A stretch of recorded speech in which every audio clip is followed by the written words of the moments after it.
A good podcast has good content, but it's really hard to consistently show up and deliver that good content on your own. Guests help carry the load, give you credibility, improve your podcast's quality, and build relationships.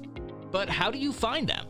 The first place, social media groups. Probably the easiest place to find a guest on short notice. Join a Facebook or LinkedIn group devoted to podcast guesting. Ask for recommendations, and you'll likely get a slew of them.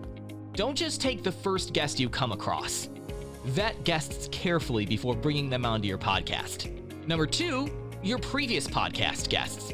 Once you get a good guest or two, ask each one to introduce you to 2 or 3 more good potential guests for your show. Since they've guested on your show, they know what to expect and what kinds of introductions to make. And since they've been willing to take the time to guest on your show, they're likely also willing to make some really good introductions for you. Number 3, cold but measured reach out. Reach out to somebody on LinkedIn who you admire, who might make a good guest on your podcast. But make sure to do research on this guest first. Add a value proposition to them.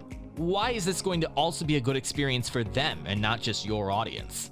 It's got to be worth their time too. If you'd like some good podcast recommendations, please feel free to reach out. I could make some good introductions for you potentially, or at least point you in the right direction.